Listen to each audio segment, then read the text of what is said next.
Thank you. Thanks, Jenny. I'm very happy to be here and talk about tunable genotyping by sequencing, which is a enhancement of conventional genotyping by sequencing. I wear a lot of hats in my professional life today. In this talk, anyway, I'm going to be wearing my data to bio hat. And just in the interest of full disclosure, so this is a company that I set up in 2010. We design, conduct, analyze, and interpret research projects that involve next-generation sequencing. Our strengths are in bioinformatics, genomics, and breeding support. We have offices. We're headquartered in Iowa, and we have office also in Beijing. We work with clients on every continent except Africa and Antarctica, and I'd like to reduce that number by 1, probably not by 2. We have some proprietary genomic technologies, including associated with DNA barcoding, back-by-back sequencing of genomes, and bioinformatic pipelines. But I want to talk to you about one of these today, and that has to do with genotyping by sequencing. This is a technology which has taken our community by a storm. There are a number of different implementations of this with various strengths and weaknesses, but they have truly revolutionized genotyping of both crops and animals as well as wild species. All of these different methods, though, in addition to their strengths, there are a number of weaknesses that we would like to address. The first is there is relatively low read depth per site. So relatively few reads per potential SNP in the genome. And this limits the ability to score heterozygotes. If we only have one read, it's quite difficult to score heterozygosity, obviously. And even if we have a couple of reads, it can be problematic to get high-quality heterozygous calls. And so if we're looking at doubled haploids in maize, that's maybe not such a problem, but if we're looking at segregating populations, diversity panels, that can be challenging.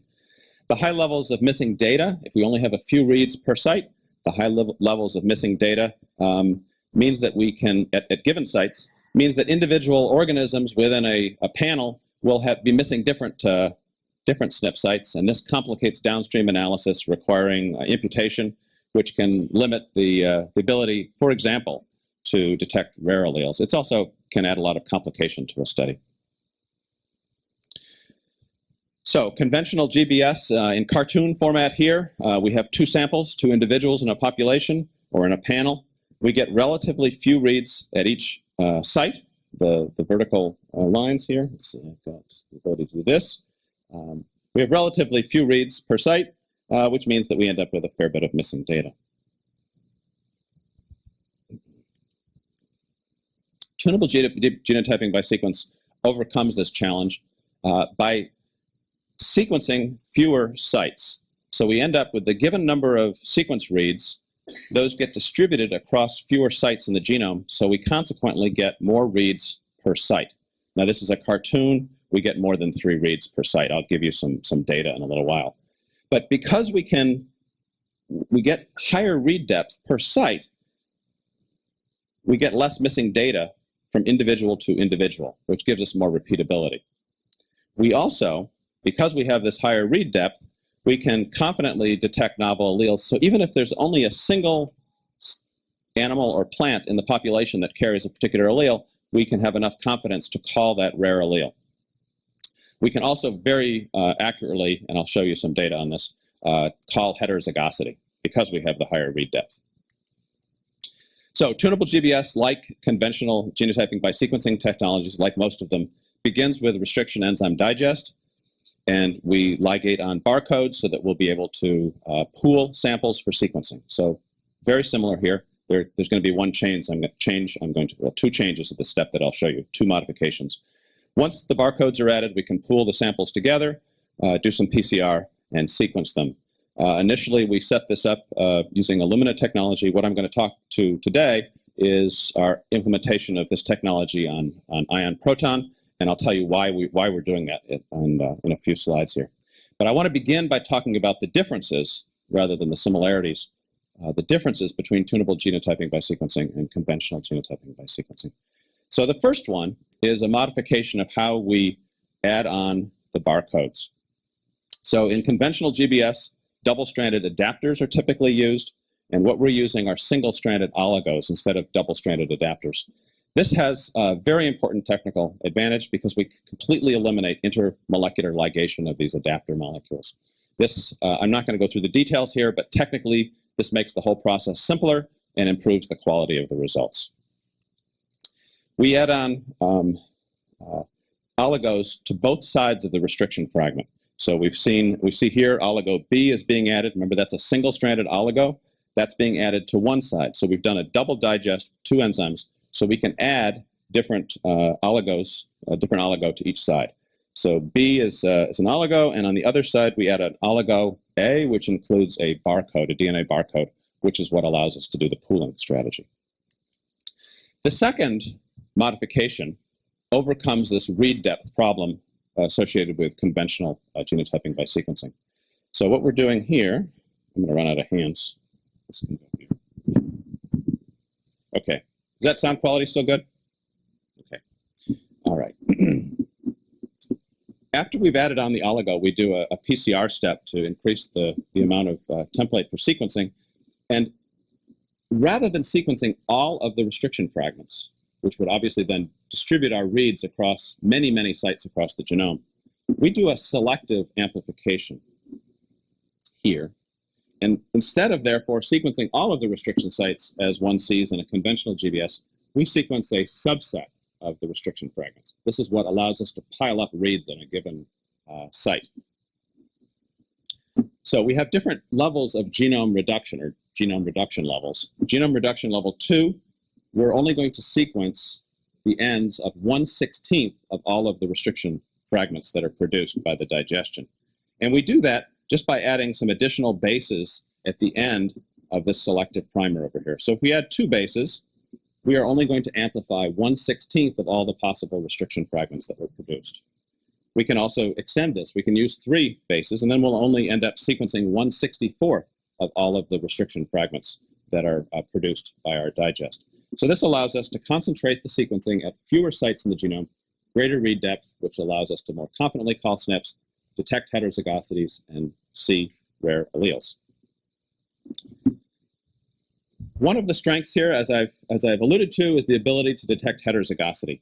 Now, the data on this one slide are from a different platform, but I wanted to show it to give you a sense of how this looks. So this is starting with 2,000 SNPs using the genome reduction level 3, and we have genotype B73, one of the maize inbreds, and Missouri 17, another maize inbred, and you can see that we have these are known SNPs. We know the genotypes of these lines, so these are inbred lines. We get the B73, the Missouri 17. The accuracy, as I'll show you, is greater than 90, for this experiment, greater than 99%. We also sequenced the F1 hybrid, and all of these SNP sites should be heterozygous. And you can see that most of the sites are, in fact, detected as being heterozygous. So we're correctly calling heterozygosity in greater than 98% of the sites that should be heterozygous. There are a few SNP sites that are incorrectly called homozygous, and they're called as either the B73 allele homozygous or the Missouri 17. But this is less than 2% of the total SNP sites. So mostly we're able to correctly call heterozygous sites. We've done some sensitivity analysis here, and if we sequence 2 million reads per sample, we're easily able to get below the 2% false homozygous call problem. So with somewhat higher but practical levels of sequencing depth, it's possible to achieve greater than 98% accuracy in calling heterozygous sites. So this is a big advantage if you're dealing with segregating populations or diversity panels. Now I want to talk about motivation. So DataDBio's clients, many of them are small to mid-size breeding companies, and they're interested in speeding up the rate of genetic gain. So plant breeding consists of cycles. Over here, I live in Iowa, and in the county I live, we got our first traffic circle recently. So we made it a day, my wife and I got a picnic, and we went up there so I could take a photograph of this thing. First one, maybe not in Iowa, the first one in the county. But it illustrates the way plant breeding works. We have a population with a distribution. In traditional plant breeding, when I got my PhD in plant breeding, this is how we did it. There. You evaluate plants phenotypically, you intermate those, and you get a new population with a new distribution, and hopefully you're moving the mean in the right direction. So we select the best lines, we intercross, recombine, we evaluate the progeny, and go around in this cycle. And that's, in principle, how plant breeding has worked. If we want to increase the rate of genetic gain per year, there are a number of strategies for doing this. One of them is simply to speed up the cycle. Instead of spending several years going through a cycle, if we can do it faster, of course, we get greater genetic gain per year, which is what actually matters rather than genetic gain per cycle. So one way to do this in the early years was to set up winter nurseries so we could do multiple generations per year. Doubled haploid production was the driver for this. Was instead of inbreeding for several generations, you could go directly to an inbred line for evaluation and test crossing. And then genomic selection, which is, again, one of those technologies which is transforming the breeding industry, enables the identification. So if you do your homework and set up your statistical models in advance, have proper genotyping, you can select parents prior to phenotypic evaluation. So looking at the genotype of an individual, you can predict its ability to perform well as a parent for the next generation. It also, counterintuitively, you can do a better job of selecting parents based on the genotype than by the phenotypic evaluation, as long as you've done your homework properly. So this means we can help breeders go faster in their selection. They can increase their rate of genetic gain each year. The rate of genetic gain per year can be increased as long as we can help them use genomic selection. The challenge, though, is we need to be able to genotype very quickly. So plants are in the field. We need to sample those plants, extract DNA, sequence them, interpret the data, and get results fast enough so that the breeders can make decisions about which plants to cross together before the plants have already flowered and everything's all over. So we need to be able to generate this tunable genotyping by sequencing data very quickly. And this is what attracted us to the ion proton technology. And so because of this, this opportunity of using the proton to speed up the rate, our ability to generate and deliver tunable genotyping by sequencing data, we adapted the tunable GBS technology to proton. And I want to give you some early results from that adaptation. So to illustrate where we are with this, we used the Mays IBM recombinant inbred lines. These are RILs that were generated by a cross between B73 and Missouri 17. And there's a lot of detail here I'm not going to go through, but these are inbred lines derived from that cross. The significant thing is this is a set of RILs that in my group we have genotyped with a number of technologies as the technologies have changed. So we know a lot about the structure of the chromosomes in these RILs, which allows us to test the accuracy of our next genotyping technology.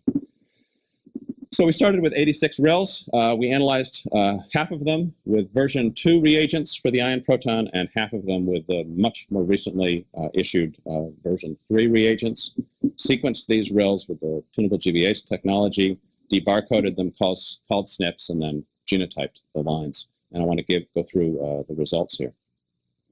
First, I'm going to tell you about the data that we had available. So for version 2, for the 43 RILs, number of reads per sample, we had a mean of about 1.5 million raw reads.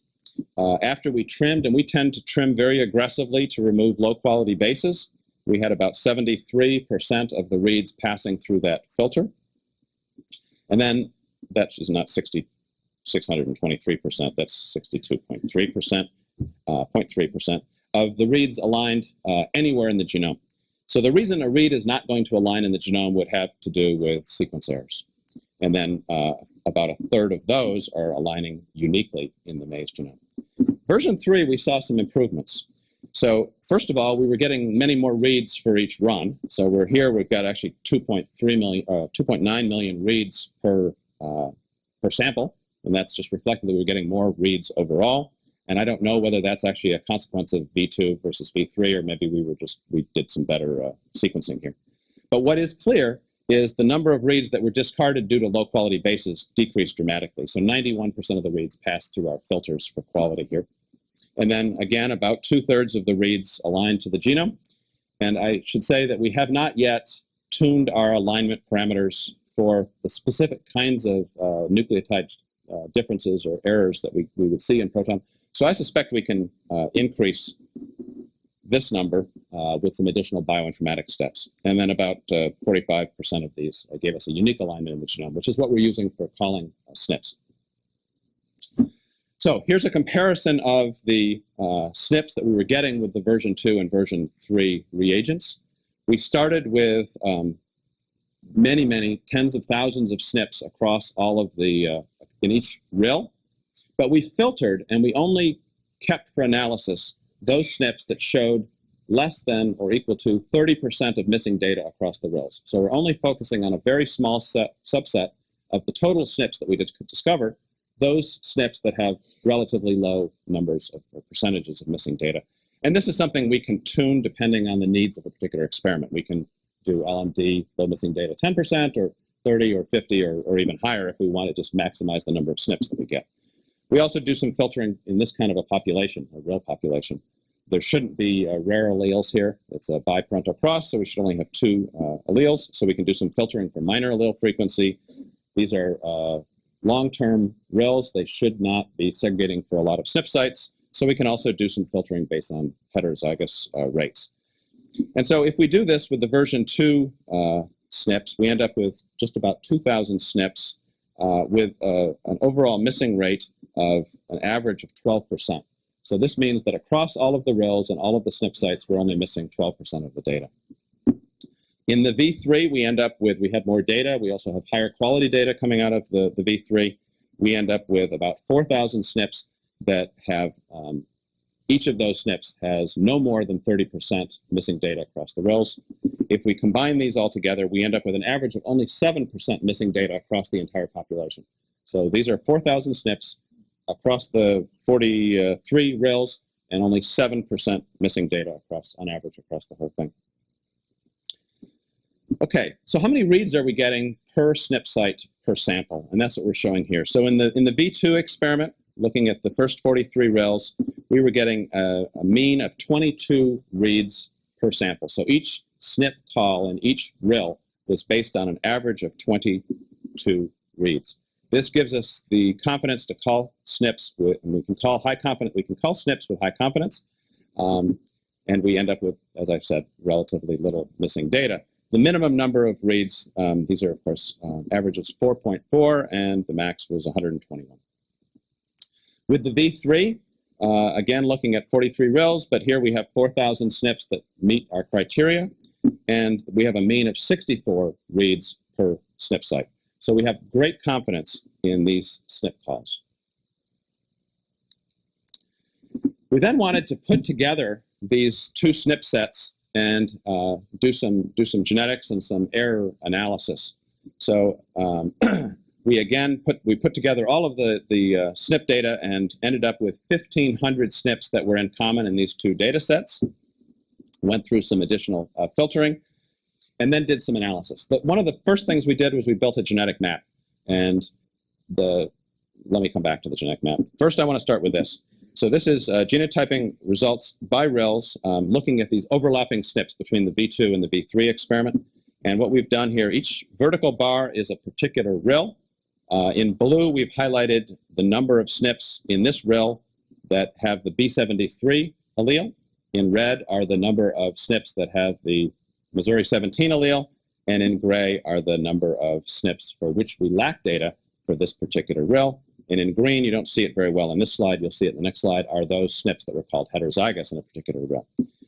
Now, what we see here is that the missing data are not distributed evenly across the RILs. And if we plot the number of raw reads per RIL by the number of missing sites per RIL, we can see a very strong correlation. So what's going on here is that when we quantify the DNA and do our sequencing, and this is a problem with every one of the genotyping-by-sequencing technologies, is the number of reads that are generated per sample are not uniform across. If we could deal with that, if we can come up with a solution to that, it will be even more cost efficient to do this kind of work. So that the low numbers of sequence reads in some RILs are responsible for the vast majority of the missing data. We don't have a lot of missing data, but the missing data that we have is mostly due to this unevenness of number of reads per sample. Let's remove the missing data from the chart here so that we can see another pattern. First of all, we see that among all the RILs, we have an approximately 1-to-1 ratio of blue to red, the B73 to the Missouri 17. We know from work we published years ago that in this population there is an over representation of the B73 alleles in these RILs, probably due to inadvertent selection, but it fits with our expectation. We do see that a couple of the RILs These are supposed to be recombinant inbred lines. A few of the RILs actually have heterozygous calls. So we were curious about that. They're not distributed evenly across the RILs, so maybe there's some biology going on here. So what we've done here is we've plotted the RILs across, the SNPs rather, in an individual RIL across the 10 chromosomes, and we see some clustering of the heterozygous calls in these RILs.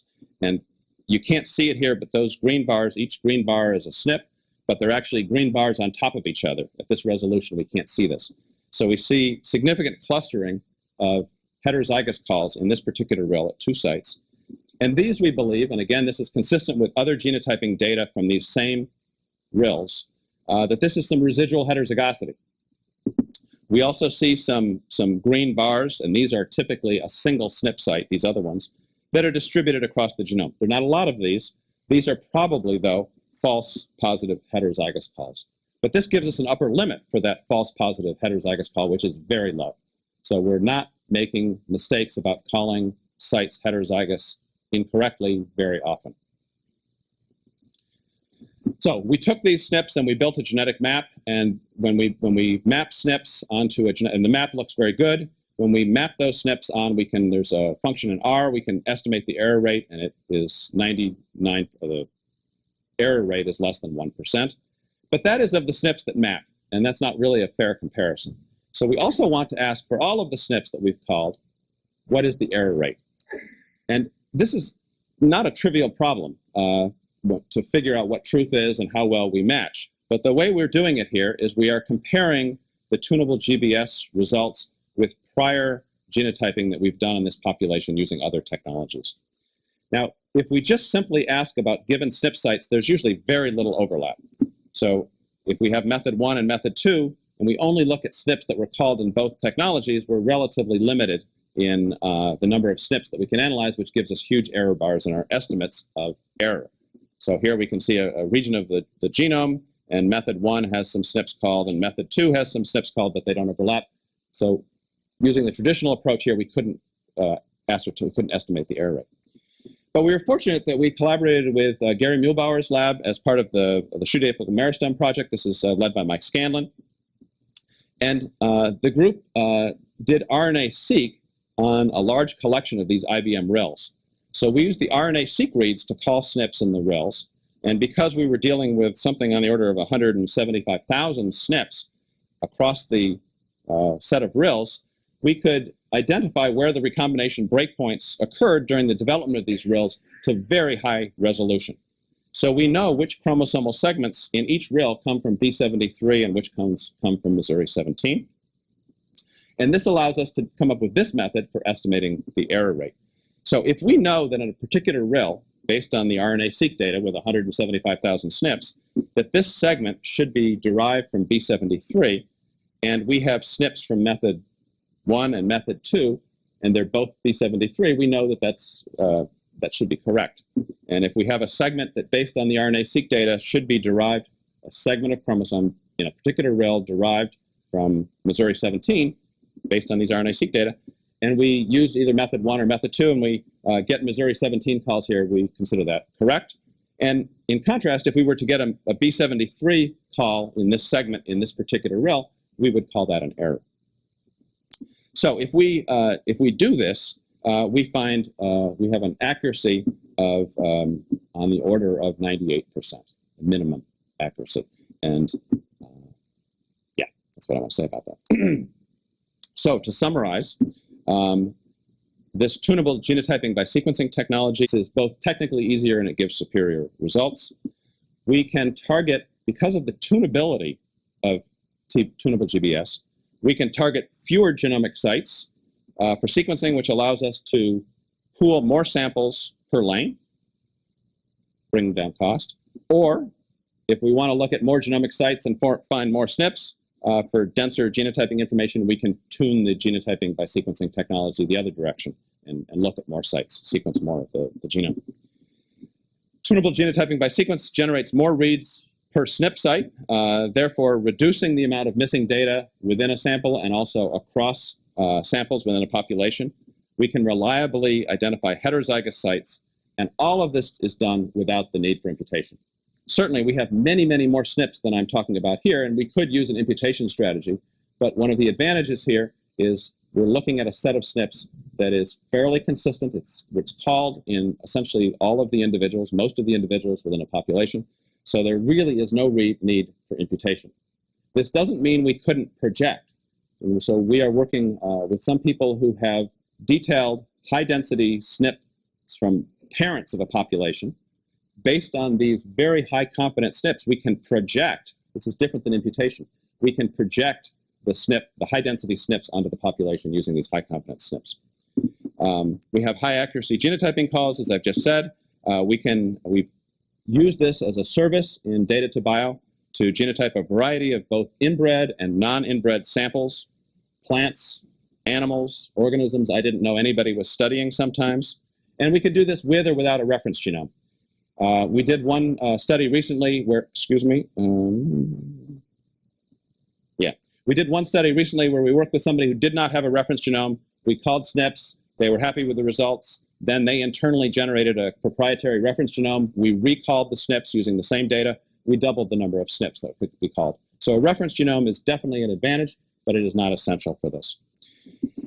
And the point I want to make is often we need results quickly. And particularly that's true in breeding applications. We need to have results essentially on the fly, and ion proton allows us to do that. We can generate genotyping results very quickly via the tunable genotyping-by-sequencing technology, which enables the breeders to make decisions prior to pollination. So they can decide which plants to cross during the current growing season, which enables genomic selection to be used in a very practical way.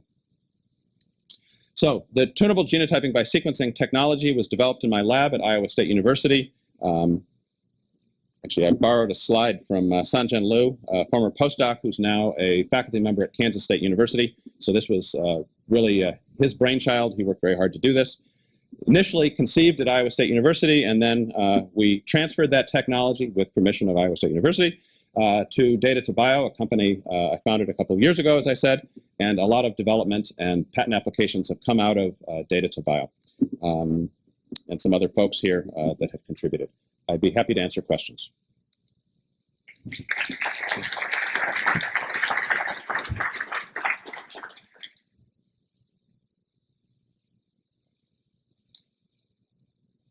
Hey, Pat. Matt, how? I know you got to run, so I'll make this. Yep. I got to apologize, guys. I've got another seminar at 1:30, so I'm going to not be able to say. But if you want to find me, I'm going to be at the Data2Bio booth if you have questions in the afternoon. Question is, when you're starting new projects, yes. How do you determine the genome reduction level? Do you have in silico modeling, or how do you approach that, or is it something you can talk about? Yeah, I can talk about it. We spend a lot of time talking to potential clients about the needs of the project, and we try to understand the cost-benefit ratio between numbers of SNPs that are generated, what they need, whether they're working with inbred populations or heterozygous populations, the genome size, that makes a big difference too. And then we don't spend a lot of time on this, but we thought it's something we can do, which is we're selecting in genome reduction level 2, we're using 2-base selection. Which 2 bases are we going to use?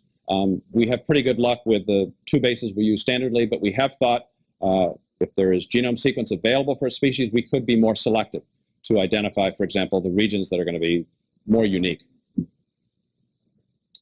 Other questions?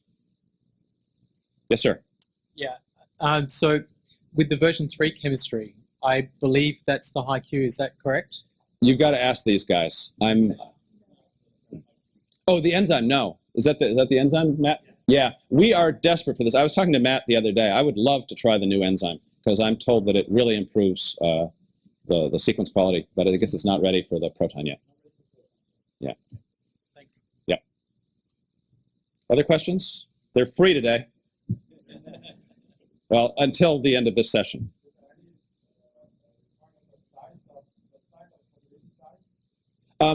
No, there's no real need for population. This would work with a single individual. It wouldn't be cost effective, but it would work with a single individual. There is a scaling, so it becomes more cost effective with larger numbers. But because of the way we're calling SNPs, we don't need information from other individuals. So for diversity panels and stuff, we could call it with a single individual. Other questions? All right. Thanks very much, guys, and I apologize for stepping out.